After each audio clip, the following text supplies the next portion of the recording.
నమస్తే, welcome to real story. అనగనగా ఓ software engineer ఎప్పటికప్పుడు ఆపరేటింగ్ సిస్టమ్ సాఫ్ట్వేర్ మార్చడం అతనికి అలవాటు. అవసరమైతే హ్యాకింగ్ కూడా చేసి లాగేస్తాడు. ఇలాగే ఓ అనెథికల్ వర్షన్ కోసం ఆరాటపడ్డాడు. మాల్వేర్ బారిన పడక తప్పదని తెలిసినా తీరు మార్చుకోలేదు. చివరికి ఒకరి లైఫ్ ని షట్ డౌన్ చేశాడు. కానీ ఆ షట్ డౌన్ వెనుక ప్రోగ్రామింగ్ డెవలపర్ వేరే ఉన్నారు. ఇంతకీ ఓ పల్లెటూరులో సాఫ్ట్వేర్ ఉద్యోగి సాగించిన దగాకోర్ ఆలోచనల ఎఫెక్ట్ ఏంటి? ఇదే ఇవాల్టి రియల్ స్టోరీ. శ్రీకాకుళం జిల్లా ఆముదాల వలసలో ఓ పొలిటికల్ లీడర్ హత్య క్రియేట్ చేసిన సంచలనం అంతా ఇంత కాదు. పూట పూటకో ట్విస్ట్ బయటకొచ్చింది. ప్రతి ఎవిడెన్స్ సస్పెన్స్ ని పీక్స్ కి చేర్చింది. అయ్యో అంటూ ఏడుపులు పెడబొబ్బులు పెట్టిన వారే సూత్రధారులు, పాత్రధారులు అని తెలిసిన తర్వాత అందరూ స్టన్ అయిపోయారు. మేడిపండు చూడు మేలిమయుండు, పొట్టవిప్పి చూడు పురుగులుండు అన్న చందంగా కొందరి మనుషుల తీరుంటుంది. పైకి కనపడే మనిషి అసలు మనిషి కాదు. నోటి నుంచి వచ్చిన మాట మనసులోంచి కాదు, పైపైకి ప్రేమను కురిపించి వెనకాల ద్రోహం తలపెడతారు. ఇతను మన సొంత మనిషేనని భ్రమను కల్పిస్తారు. ఆ భ్రమల్లోంచి ఇంకా బయటకు రాకముందే అంతం చేసే కుట్రకు తెరతీస్తారు. ఇందులో పొరుగు లేదు, ఇరుగు లేదు, పేగుబంధం లేదు, ఆఖరికి కట్టుకున్న బంధం కూడా లేదు. 1000 ఏళ్లు తోడుంటానని 7 అడుగులు వేస్తున్న వారే 7 చెరువుల నీళ్లు తాగించడమే కాదు, పైలోకాలకు చాలా ఎర్లీగా పంపించేస్తున్నారు. ఇదిగో ఇక్కడ కనిపిస్తున్న భార్యమని కూడా ఆ బాబతే. అయ్యో తన భర్త చనిపోయాడంటూ కన్నీటి జడివాన కురిపించింది. ఎవరో చంపారంటూ చిలువలు పలువలుగా కుట్రల సిద్ధాంతాలను వల్లవేసింది. ఇక తన బతుకు ఏం కావాలి, తనకు తోడెవరు నీడెవరు అంటూ సినిమా యాక్టర్ను మించి చెలరేగిపోయి నటించింది.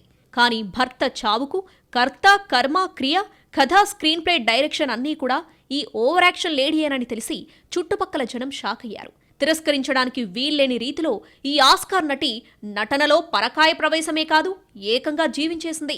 చూడ్డానికి ఎంత అమాయకంగా ఉంది. ఏమీ ఎరగనట్టు, ఏమీ తెలియనట్టు, కుట్రల మాటే విననట్టు, భర్త హత్యతో సంబంధమే లేనట్టు. కానీ ఈ మాయలేడి ఎవరూ ఊహించని రీతిలో భర్తను హత్య చేసింది. ఏ ఇల్లాలికి అందని రీతిలో ఆలోచనలను మధించి భర్తను చంపించింది.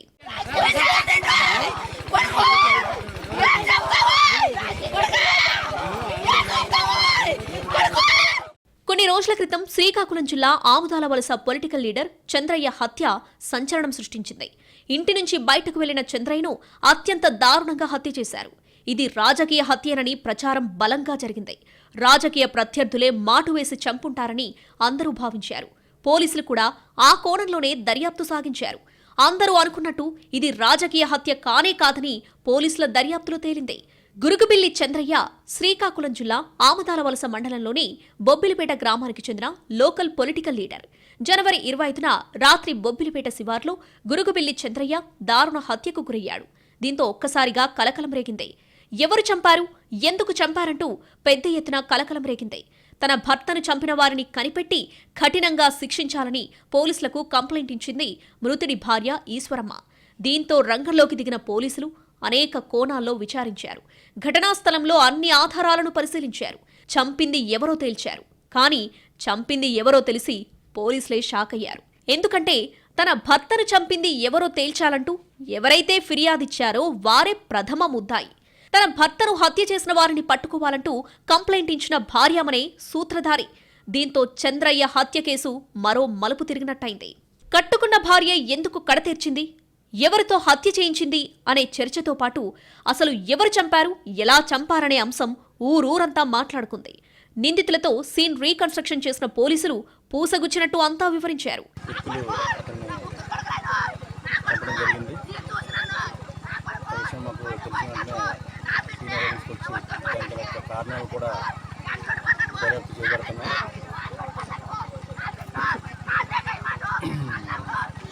అందులో భాగంగా మొత్తం కూడా ఇది ఏ విధంగా జరిగి ఉండవచ్చు, ఎవరి కారణం ఉండొచ్చు విషయాన్ని కూడా మా డైరెక్ట్ బృందాలుగా విడిపోయి వారిని పట్టుకోవడానికి టీం వర్క్ చేసి అందరినీ ఎవరైతే నేరం చేశారో వాళ్ళని పట్టుకునేట్లు టీమ్స్ ఏర్పడితే అన్ని కూడా చేయడం జరుగుతుంది. ఇప్పుడే డైరెక్ట్ మొదలైంది కాబట్టి దాని తర్వాత మీకు మరి చంద్రయ్య కుమార్తె శ్రీకాకుళంలో ఇంటర్మీడియట్ చదువుతుంది. ఆమె ఆమదాల వలసలో బస్సు దిగి తండ్రికి ఫోన్ చేసింది. తనను తీసుకెళ్లేందుకు రావాలని చెప్పింది. దీంతో కూతురుని తీసుకొచ్చేందుకు సాయంత్రం 6:30 గంటల సమయంలో ఇంటి నుంచి బైక్పై వెళ్లాడు చంద్రయ్య. కానీ కూతురు దగ్గరకు వెళ్ళలేదు. ఎక్కడికి వెళ్లాడో తెలియదు. అటు కూతురు కంగారు పడింది. ఎంతకీ కూతురు దగ్గరకు వెళ్ళలేదు. దీంతో అందరూ కంగారు పడ్డారు. ఫోన్ చేస్తే కనెక్ట్ కాలేదు. భార్య ఈశ్వరమ్మ, బంధువులు చంద్రయ్య కోసం గాలించారు. అర్ధరాత్రి సమయానికి గ్రామం సమీపంలోని బగ్గోడి చెరువు కట్టు దిగువన ఉన్న పొలంలో విగతజీవిగా కనిపించాడు. దీంతో అందరూ ఒక్కసారిగా షాక్ అయ్యారు. కూతురు తల్లడిల్లిపోయింది. బంధువులంతా రోదించారు. పగలు అందరినీ పలకరించిన మనిషి రాత్రికే విగతజీవిగా మారిపోయాడంటూ రోదించారు. అన్నింటికీ మించి అసలు ఎవరు చంపారు, ఎందుకు చంపారన్న ఆలోచనలు మాత్రం అందరినీ వేటాడాయి. ముఖ్యంగా పొలిటికల్ బ్యాక్గ్రౌండ్ ఉన్న వ్యక్తి కావడంతో జిల్లా స్థాయిలో కలకలం రేగింది. అదే తెల్లవారి దిగబెట్టాడు పాపం బాబు ఇక్కడికి బ్రిడ్జి దగ్గరికి 6:30 అప్పుడు రోజు దిగబెట్టాడు సెలవరి. ఉదయం దిగబెట్టినట్టుగా మళ్ళీ సాయంత్రం కూడా 6-7 టైంలోనే తీసుకురానికి వెళ్ళాడు. 6:30కి ఇలాగే బ్రిడ్జి దగ్గరికి వెళ్ళేసరికి 6:30కి ఫోన్ వచ్చింది. ఇక్కడ ఉన్నారు. ఇక్కడికి వచ్చేసరికి మా పాప దగ్గరికి వెళ్ళలేదు, మనవరాల దగ్గరికి వెళ్ళక ముందే పట్టేసినారు. మరి దారుణంగా చంపేసి ఎంత ఇచ్చేసి పిల్లలతో ఉన్నారు. తలగొడు లేదు. మా అల్లుడు, మా కూతురు, మీ అల్లుడు పోనాడు, కూతురు ఏమవ్వాలి, జీవితం ఏంటి అవ్వాలి, న్యాయం చేయండి. మరి న్యాయం చేయాలి. చిన్నపిల్లలు, అబ్బాయి చిన్నపిల్లడు 10వ సంవత్సరం, పాప 15వ సంవత్సరం. మరి న్యాయం చెయ్యాలి. మీరు ఎలా న్యాయం చేస్తారో మీరే ఉన్నారు. చంద్రయ్య హత్య కేసును సవాల్గా తీసుకున్న పోలీసులు అన్ని కోణాల్లో విచారించారు. శ్రీకాకుళం డీఎస్పీ ఆధ్వర్యంలో పోలీసులు ఘటనా స్థలానికి చేరుకుని ఆధారాలు సేకరించారు. చంద్రయ్య తలపై బలమైన గాయాలతో పాటు శరీరంపై చిన్న చిన్న గాయాలున్నట్టు గుర్తించారు. శ్రీకాకుళం ప్రభుత్వ ఆసుపత్రిలో పోస్టుమార్టం నిర్వహించారు. చంద్రయ్య మృతదేహం ఉన్న పరిసర ప్రాంతాల్లో ఖాళీ బీరు సీసాలు, మరికొద్ది దూరంలో మాదక ద్రవ్యాల ఆనవాళ్లున్నాయి. హంతకులు మద్యం, గంజాయి తాగి హత్యకు పాల్పడినట్లు పోలీసులు గుర్తించారు. చంద్రయ్య కూడా అందరితో కలిసి మద్యం సేవించాడా? తెలిసిన వాళ్లేనా? మాటామాటా పెరిగి ఆవేశంలో చంపారా? లేదంటే పకడ్బందీ ప్రణాళికతో చంద్రయ్యను రప్పించి సిట్టింగ్లో భాగంగా ఫుల్గా తాగించి చంపేశారా? లేదంటే దారిన పోతున్న చంద్రయ్యను అటకాయించి హత్య చేశారా అంటూ అన్ని యాంగిల్స్లోనూ జల్లెడపట్టారు. ఒక్కో ప్రశ్నను ఛేదించుకుంటూ వెళ్లారు పోలీసులు. ఒక్కో ఆధారాన్ని జత చేసుకుంటూ పోయారు. చివరికి అవన్నీ భార్య దగ్గరకే చేరుతూ ఉండటంతో మొదట్లో విస్తుపోయారు. నిజంగా నిజమేనా, లేదంటే ఇన్వెస్టిగేషన్ లింక్ ఎక్కడో మిస్ అవుతుందా అని 1-2 సార్లు ఎవిడెన్స్లను తరచి చూశారు. తక్కడ వేసినట్టుగా బ్యాలెన్స్డ్గా పరిశీలించారు. చివరికి భార్యే హంతకురాలని తేల్చారు. ఆమె వన్నీ దొంగేడుపులని కనిపెట్టారు. కన్నీటి చుక్కల వెనుక అంతు చిక్కని లెక్కలున్నాయని కన్ఫర్మ్ చేశారు. ఆమె కథలన్నీ ఒక్కొక్కటిగా బయటపెట్టారు. ఆమెను కటకటాల వెనక్కి నెట్టారు. ఇలాంటి భార్య కూడా ఉంటుందా అని ఊరు జనమంతా అయ్యో అనుకున్నారు. రాజకీయంగా ఎంతో భవిష్యత్తున్న చంద్రయ్యను పొట్టన పెట్టుకుందని తిట్లు, శాపనార్థాలు పెట్టారు. స్థానికంగా బలమైన నేతగా ఉన్న చంద్రయ్యను భార్యనే ఎందుకు హత్య చేయించింది, పాత్రధారులు ఎవరు అంటూ ఆరా తీస్తే నమ్మలేని నిజాలు తెలిసి వామ్మో అనుకున్నారు. చంద్రయ్యను ఎప్పుడో చంపాలనుకుంది. ఎన్నో ప్లాన్స్ వేసింది. ఇప్పుడు వర్కౌట్ చేసింది. జీవితాంతం తోడుంటానని బాసలు చేసిన భార్య ఎందుకు అంతం చేసింది? పాత్రధారులు ఎవరు? సూత్రధారితో వారికున్న లింక్ ఏంటి? గురుగుబెల్లి చంద్రయ్య, ఈశ్వరమ్మలకు పెళ్లై 19 సంవత్సరాలు. వీరికి 2 పిల్లలు. పాప ఇంటర్ చదువుతుంది. బాబు 10th క్లాస్. చిన్న కుటుంబం, చింతలేని కుటుంబం. ఎలాంటి ఆర్థిక సమస్యలు లేవు. సాఫీగా సాగిపోయే సంసారం. ఆదర్శ దంపతులని ఊరూరంతా చంద్రయ్య, ఈశ్వరమ్మల గురించి మాట్లాడుకునేవారు. పుణ్యస్త్రీ అంటూ జనాలతో పొగడ్తలు కురిపించుకున్న భార్యామణి మనసులో ఇన్ని కుట్రలు, కుతంత్రాలున్నాయని ఊరి జనం ఊహించలేకపోయారు. ఊరి ప్రజలు పక్కన పెట్టండి, కనీసం భర్త కూడా తెలుసుకోలేకపోయాడు. ఇంటి దొంగని ఈశ్వరుడు కూడా కనిపెట్టలేడన్న చందంగా ఈశ్వరమ్మ ఆలోచనలను పసిగట్టలేకపోయారు. గుట్టుచప్పుడు కాకుండా ఎంతో కాలం నుంచి గుంటకాడ నక్కల సమయం, సందర్భం కోసం వేచి చూసింది శ్రీమతి ఈశ్వరమ్మ. భర్త ప్రాణాల కోసం ప్రాణాలిచ్చే పోరాట వనితలా బిల్డప్ ఇచ్చిన ఈశ్వరమ్మ ఎందుకు భర్తను చంపాలనుకుందన్న విషయం తెలిసి బంధువులు, స్థానికులు ఒక్కసారిగా షాక్ అయ్యారు. మేడంగారి పక్కచూపుల ఫలితమే ఈ దారుణం. ఇదే గ్రామానికి చెందిన బాలమురళి కృష్ణతో ఈ మహానటి అంటకాకింది. ఇతనే బాలమురళి కృష్ణ, సాఫ్ట్వేర్ ఇంజనీర్. కొత్త సాఫ్ట్వేర్లపై మనసు పారేసుకోవడం ఇతనికి అలవాటేనని ఊరి జనం మాట్లాడుకుంటూ ఉంటారు. మాల్వేర్తో లైఫ్ సిస్టమే షట్ డౌన్ అవుతుందని తెలిసినా కక్కుర్తిపడ్డాడు. స్మార్ట్ ఫోన్తో ఎఫ్ఐఆర్ను మరింతగా పెనవేసుకునేలా చేసుకున్నాడు. చివరికి యాంటీవైరస్ హెచ్చరిస్తుందని తెలిసి ఆ సాఫ్ట్వేర్నే అన్ఇన్స్టాల్ చేయాలనుకున్నాడు. మేడం గారు మొత్తం మర్డర్ సాఫ్ట్వేర్కు డిజైన్ చేస్తే ఆ కొత్త సాఫ్ట్వేర్ను మరింత మంది డెవలపర్లతో పట్టాలెక్కించాడు బాలమురళి కృష్ణ. చూడ్డానికి సాఫ్ట్వేర్ ఇంజనీర్లా కనిపించే బాలమురళి కృష్ణలో అన్ని హార్డ్ కోర్ ఆలోచనలే. ఇతనికి కూడా పెళ్లైంది. 2 పిల్లలున్నారు. అయినా కోరికలకు కళ్ళెం వేయలేకపోయాడు. తన విపరీత ఆలోచన మరో కుటుంబంలో చిచ్చు పెడుతుందని తెలిసి కూడా అడుస్తొక్కాడు. మొగుడు ఉన్నాడని తెలిసి కూడా ఈశ్వరమ్మకు లైన్ వేశాడు. ఈశ్వరమ్మ అమాయకురాలేం కాదు, అన్నీ తెలిసే చేసింది. తనకు భర్త ఉన్నాడని తెలుసు, అతనికి పెళ్ళాముందని తెలుసు, అవకాశమంటూ ఉంటే కొందరు మగాళ్ల బుద్ధి వంకరేనని కూడా తెలుసు. అయినా బుద్ధి అష్టవంకర్లు తిరిగింది.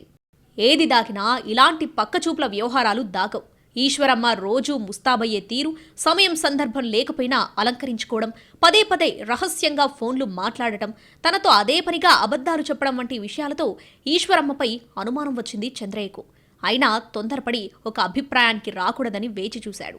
చివరికి తన అనుమానమే నిజమని చాలా రోజుల తర్వాత తెలుసుకుని మందలించాడు. సెల్ ఫోన్ వాడకుండా కట్టడి చేశాడు. అలాగే బాలమురళి కృష్ణతో ఉన్న ఆర్థిక లావాదేవీలను కూడా బంద్ చేయించాడు.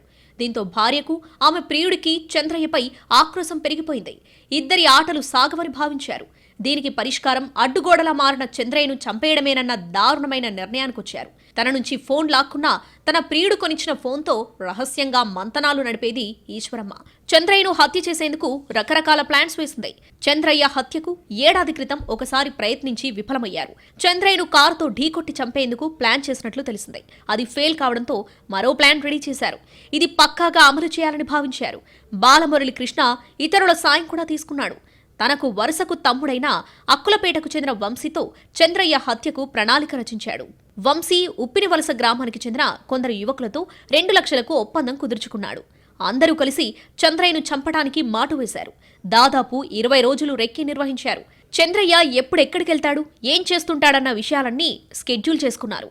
తన కూతురును కాలేజ్ నుంచి తీసుకొస్తాడని, మార్గం మధ్యలో కాపు కాయాలని డిసైడ్ అయ్యారు. భర్త ఎప్పుడు బయలుదేరాడనే సమాచారం ఎప్పటికప్పుడు తన ప్రియుడికి చేరవేస్తూ ఉండేది భార్య ఈశ్వరమ్మ. ఒకరోజు చంద్రయ్య ఇంటి నుంచి కూతురుని తీసుకురావడానికి వెళ్తున్న విషయం బాలమురళి కృష్ణకు ఫోన్ చేసి చెప్పింది ఈశ్వరమ్మ. దారిలో కాపు కాసిన బాలమురళి కృష్ణ, అతడి గ్యాంగ్ చంద్రయ్య తలపై బీరు సీసాలతో దాడి చేశారు. బలంగా దెబ్బలు తగలడంతో స్కూటీపై నుంచి పడిపోయాడు. చంద్రయ్య తలకు కవర్ చుట్టి పక్కన పొదల్లోకి తీసుకువెళ్లి కర్రలతో కొట్టి హత్య చేశారు. చంద్రయ్య చనిపోయాడని నిర్ధారించుకున్నాక బాలమురళి కృష్ణ ఈశ్వరమ్మకు ఫోన్ చేశాడు. నీ భర్త బాధ వదిలిపోయింది అని చెప్పాడు. వివాహేతర సంబంధాల వల్ల కొన్ని కుటుంబాలు పోతున్నాయండి. అలాగే యువత కూడా మద్యానికి బానిసై చెడు త్రోవలకు అలవాటు పడుతున్నారండి.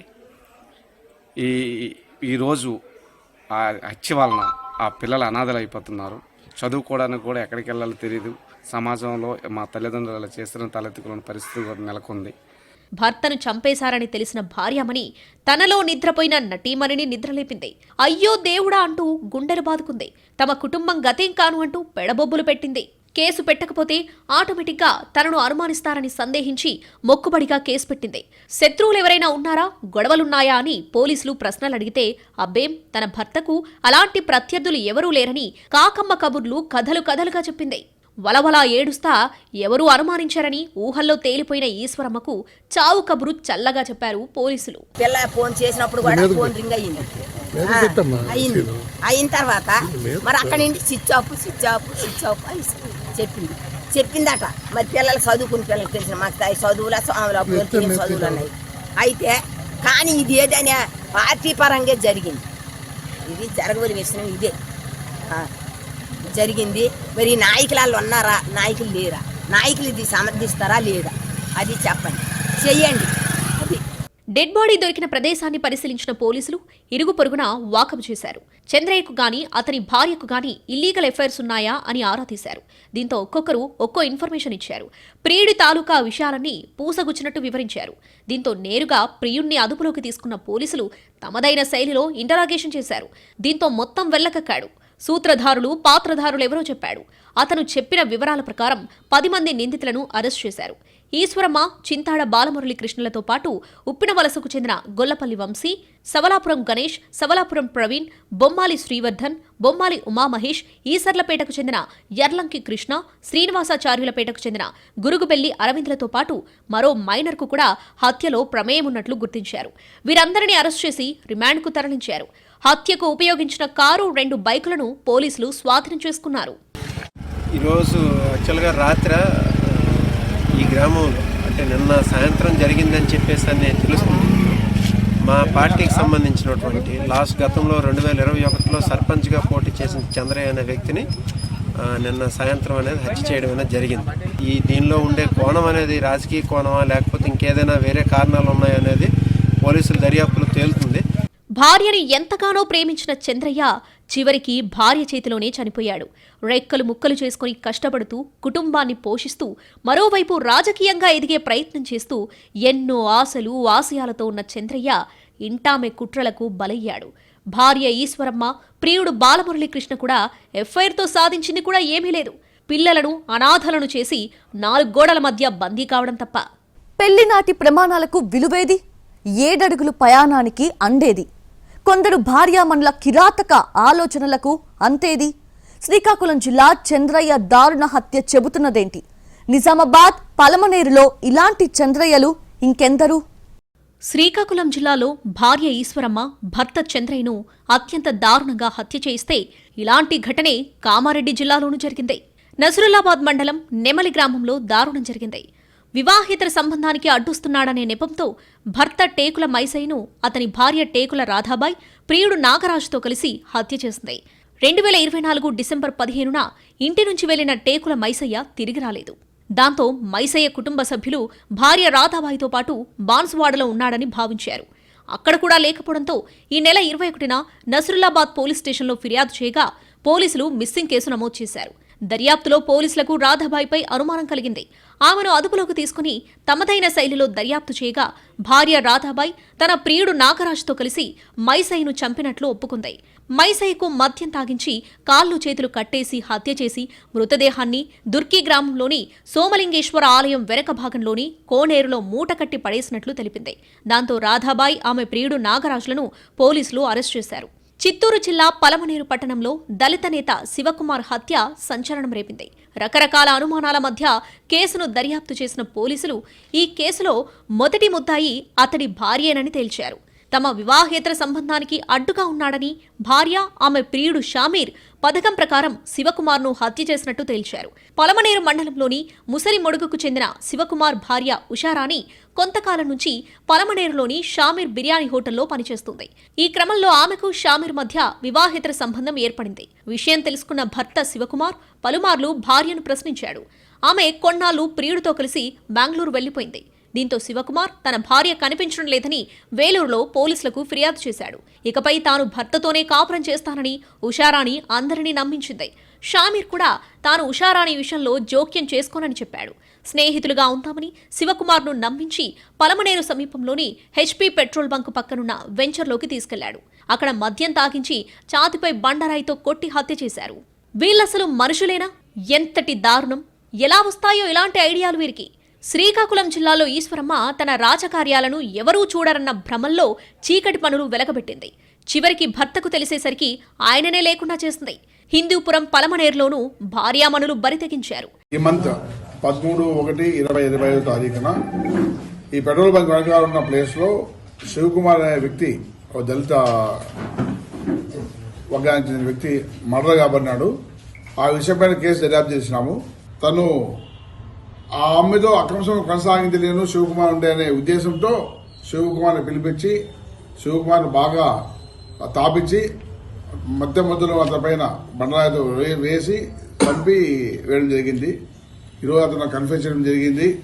అట్లాగే ఇతను ముద్దాయి హత్యకు ఉపయోగించిన స్కూటర్ని కానీ తర్వాత అతను హత్య సందర్భంలో వేసుకున్న బట్టలను కానీ సీజ్ చేయడం జరిగింది. ఆ బట్టల మీద కూడా రక్త మరకలు ఉన్నాయి. ఆ రక్త మరకలు ఎవరు కూడా ఎఫ్ఎస్ఆర్ పంపిస్తాము, ఇచ్చేస్తాము. ముద్దాయికి సంబంధించిన ఫోన్ కూడా ఈ ముద్దాయి దగ్గర చిక్కింది. కేసు అన్ని రకాలుగా దర్యాప్తు చేస్తున్నాము. ప్రేమించిన వ్యక్తితో జీవితం కోరుకోవడం తప్పు కాదు, కానీ అందుకు మరొకరిని బలి తీసుకోవడం ఎందుకు? విడాకులిచ్చి ప్రియుడినే పెళ్లి చేసుకోవచ్చు. వీరి మధ్య తగాదాలకు, భర్తను చంపితే ఏర్పడే పరిణామాలకు పిల్లలు బలైపోతున్నారు. ఇష్టం లేని బంధాన్ని తెంచుకోవడం తప్పు కాదు, కానీ ప్రాణాలను తీయడం నేరం. చేసిన నేరానికి చట్ట ప్రకారం శిక్ష తప్పదు. అందమైన అనుబంధాన్ని ఆస్వాదించకుండా, బాధ్యతలను పంచుకోకుండా పరపురుషులపై మోజుతో అసలుకే ఎసరు తెచ్చుకుంటున్నారు కొందరు భార్యామణులు. ఇష్టం లేని వివాహ జీవితాన్ని తెంచేసుకోవడానికి విడాకులున్నాయి, కోర్టులున్నాయి, చట్టాలున్నాయి. వాటిని కాదని అడ్డదారిలో వెళ్తామంటే చట్టం తన పని తాను చేసుకుపోతుంది. జైలు జీవితం ఎలా ఉంటుందో రుచి చూపిస్తుంది. తుంటరి పనులకు శిక్షగా ఒంటరితనం బాధేంటో అనుభవంలోకొస్తుంది.